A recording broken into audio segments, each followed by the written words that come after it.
The countdown is on. T-minus 4 weeks until the NFL draft. So who could the Broncos be eyeing at quarterback? Welcome in to Broncos Weekend, everybody. I'm Matt Boyer. Brandon Stokley, Alexis Perry, and voice of the fan from Pueblo are all coming up shortly. But as always, we start with the Hall of Famer in studio, Steve Atwater. Steve, we're talking draft. What was your best 40 time from back in the day? Well, at the combine? Yeah, combine. I wasn't too good. I ran like 4.6. Okay, but your pro day? Pro day, 4.47. Okay, but it's a story behind that. We'll talk about that another day. little sticky finger on the stopwatch there, right, maybe? Right, man. And the right people go in charge of the stopwatch. Hey, I like it. Steve, with the free agency essentially done, we're going to talk about the draft from now until draft night. So let's look at the quarterbacks because I know that's the topic that everybody is talking about these days. This week, Peter King came out and said that he had discussed with Urban Meyer the draft. Urban Meyer saying that the Jaguars are headed towards Trevor Lawrence. So that's kind of a done deal. So let's look at the next four guys.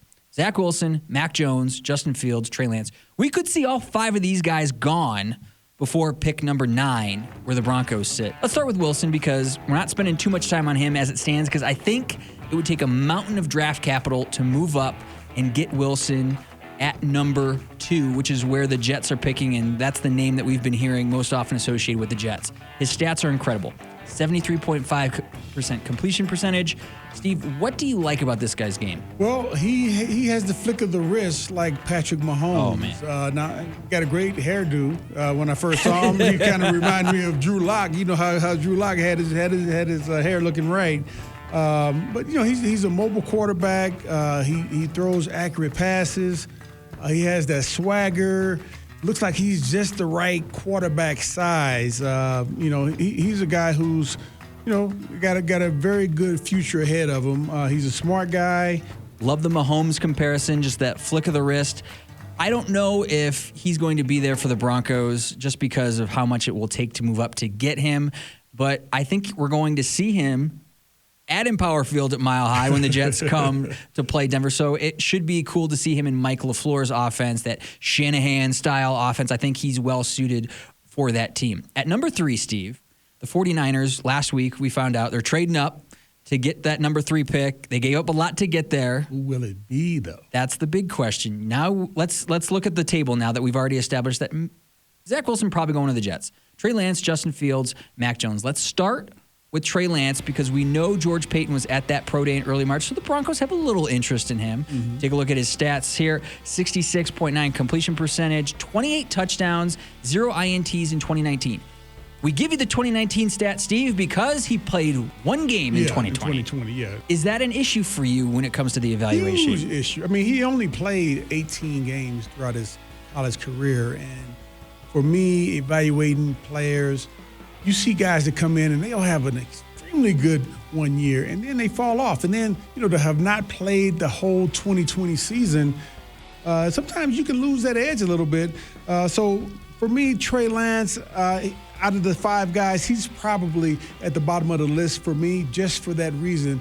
I haven't seen enough of him. How much does level of competition matter to you when you're looking at these guys? We just mentioned Wilson, played BYU. That matters. And hey, the level of play with Zach Wilson, it isn't as high as it is for Mac, you know, for Mac Jones with Alabama. You know, they play against great players now. They have great players on their team as well. Yes, they do. But, you know, the level of competition definitely plays a part. Let's talk about Mac Jones real quick. We saw Kyle Shanahan and John Lynch at Mac Jones's pro day.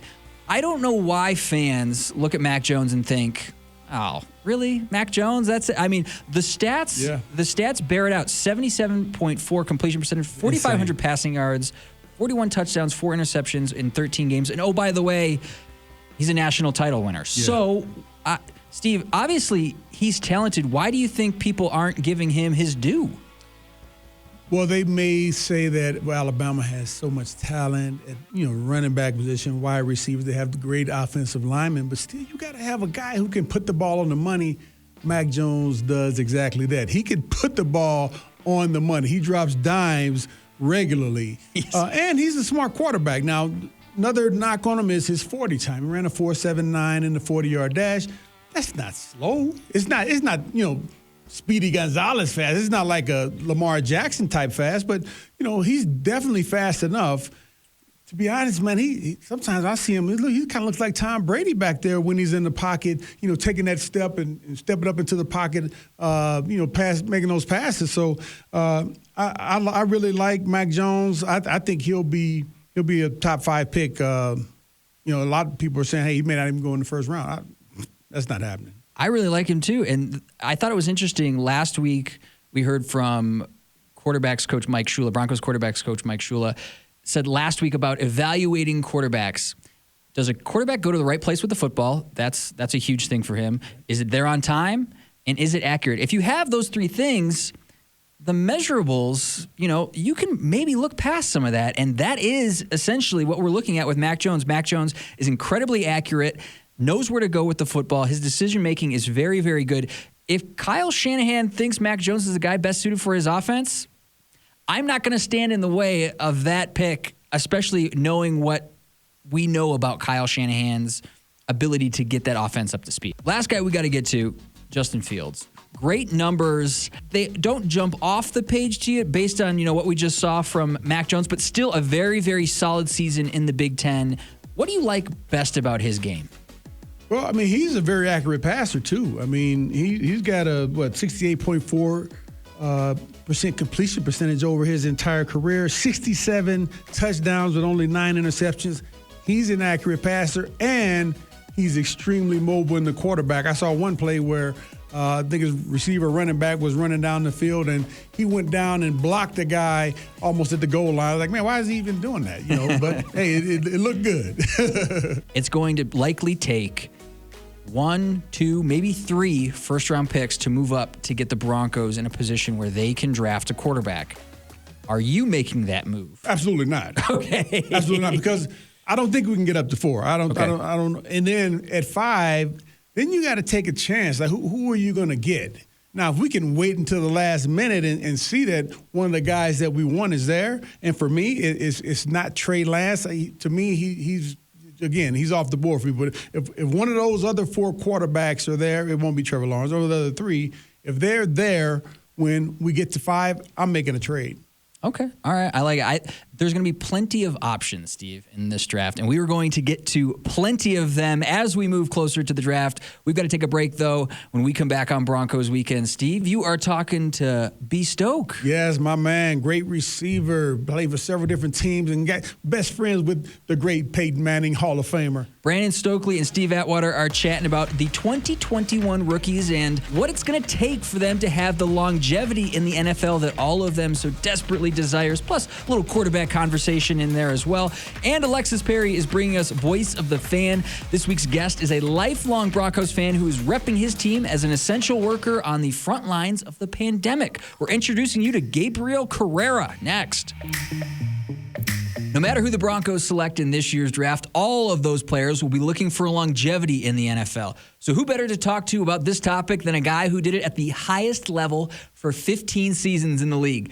This week on Atwater's A-Team, Brandon Stokley is chatting with Steve about how these 2021 rookies can set themselves up for long-term success and about what the Broncos might be considering in this year's draft. All right, Brandon Stokley. Hey, thank you so much for joining us again on the show today.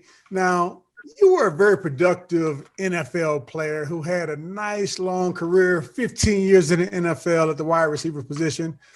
What advice do you give young receivers who have hopes of having a career that's maybe even half the length that yours was? Well, first of all, thanks for having me again, Steve. It's a treat and a pleasure to come on with a Hall of Famer. So I always enjoy chatting with you. So thanks for having me.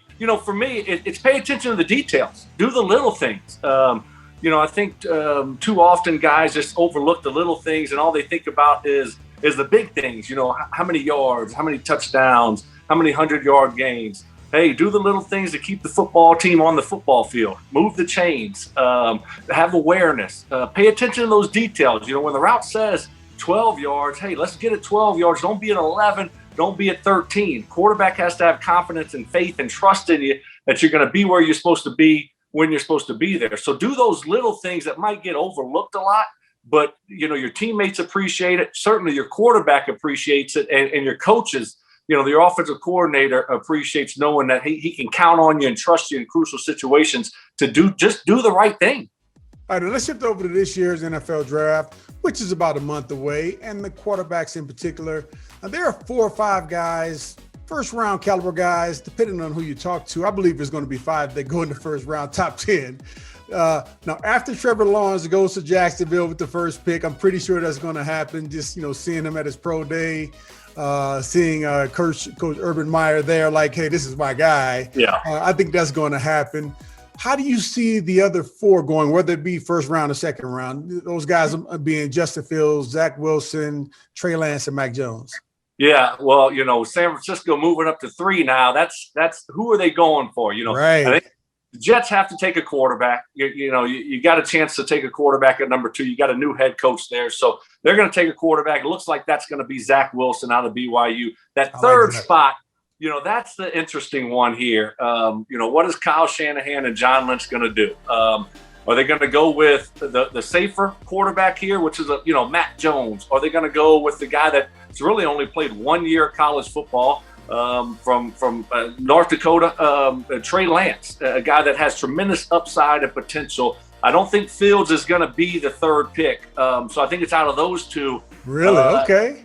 Yeah, I think it's out of those 2. We saw them at the pro day of Mac Jones, Lynch, and Kyle Shanahan, that is. So I'm leaning more towards Mac Jones there. And then the fourth pick, I think the Falcons go quarterback also. I don't think they trade that pick. Right. They've got a new coach, new general manager also. You're looking at Matt Ryan. He's not getting any younger. You're looking towards the future. So I think once again, it's a coin flip out of Fields and Trey Lance. I think they might go Fields here, the more polished of the guys out of the 2 guys, maybe not quite the ceiling that a Trey Lance has. And I think 5, here we go, 5. I think there's a team that moves up and with the Cincinnati Bengals at 5 and takes another quarterback. I think there's going to be 5 quarterbacks in the first 5 picks. Me too. Call me crazy. We'll see. I'm with you. I believe the same thing. Now, do you think the Broncos should try to move up to draft any of these quarterbacks?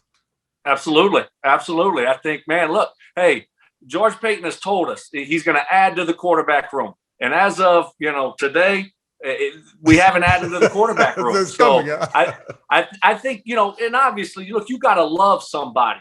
You got to love somebody in that spot. So I think if they get to 5 and their guy is there, I think there's 2 teams that will be going for that pick. And I think it'll be the Carolina Panthers and the Denver Broncos. So if it shakes out that way and 4 quarterbacks going 4 picks and there's a quarterback that the Broncos really do like that's sitting there, I think they make a move and they try to go for it.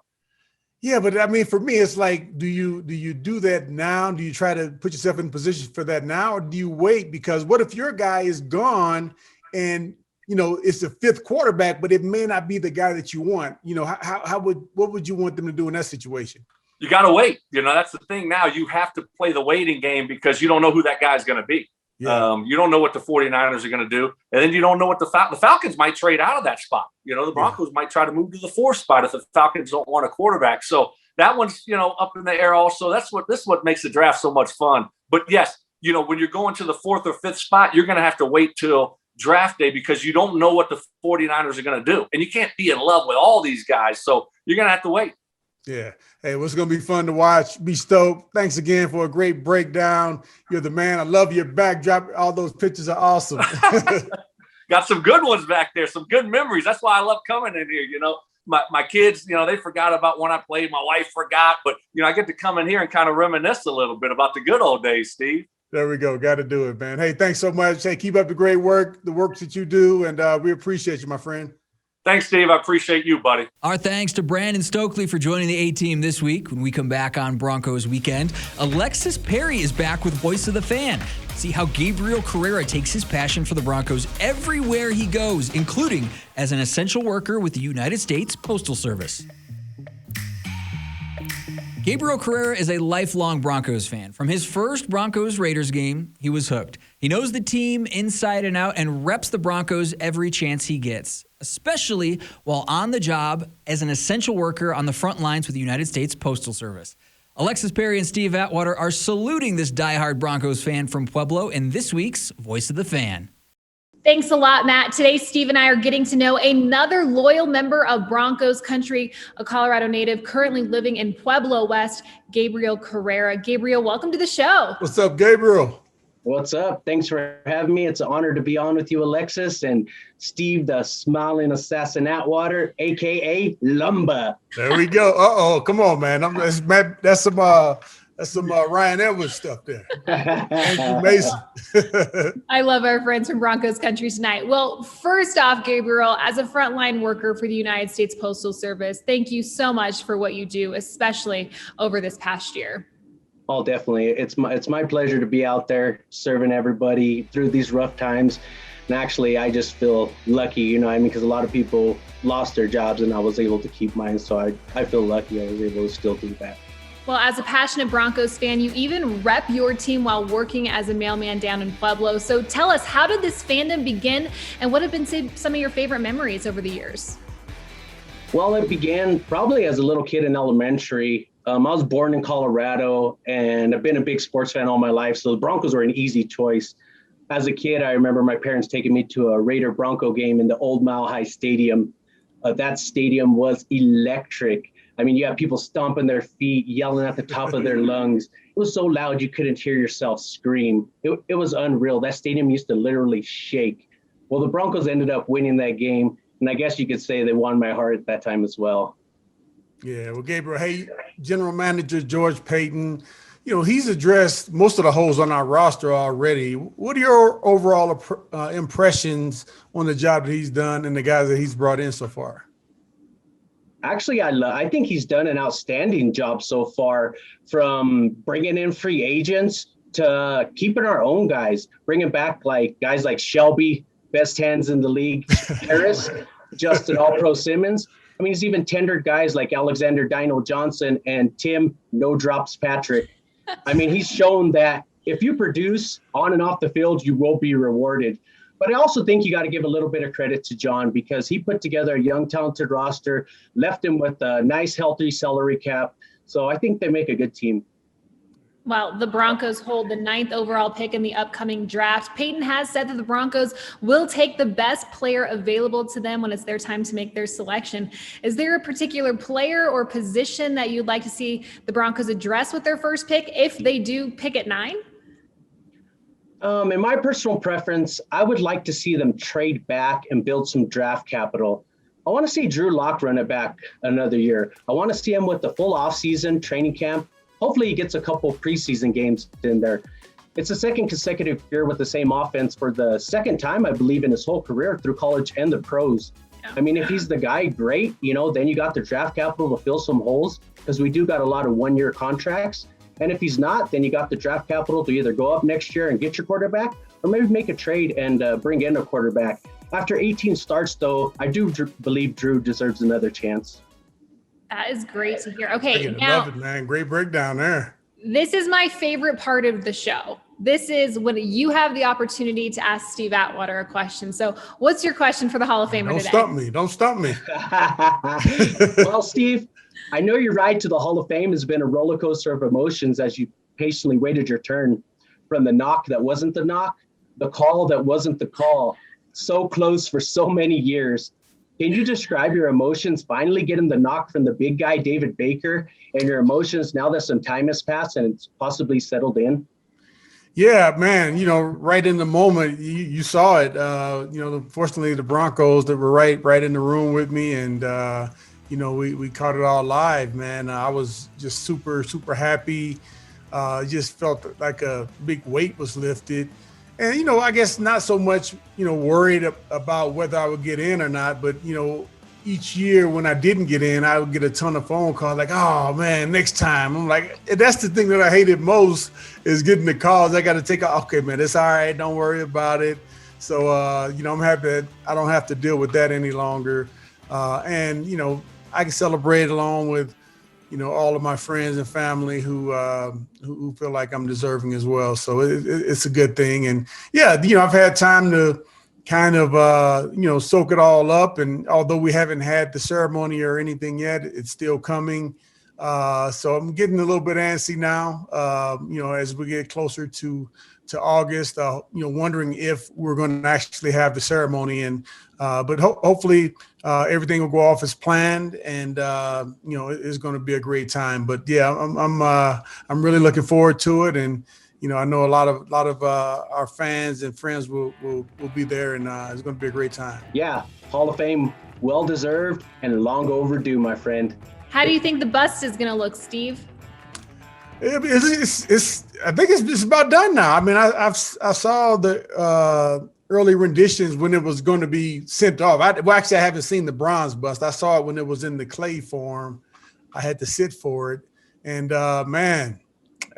he did a great job. It looks amazing. Awesome. Well, Gabriel, thank you again for joining us today and for repping the orange and blue down there in Pueblo. Amazing room. Love all the jerseys hanging up. You have quite the collection there. We really do hope to see you at Empower Field at Mile High soon. Yes. Thank you so much for having me. It's been a pleasure. All right. Go Broncos. Appreciate you. Go Broncos. Matt, back to you. Thank you, Alexis, and a huge, huge thank you to Gabriel as well for all of your work on the front lines during this pandemic, as well as rocking that orange and blue every chance you get.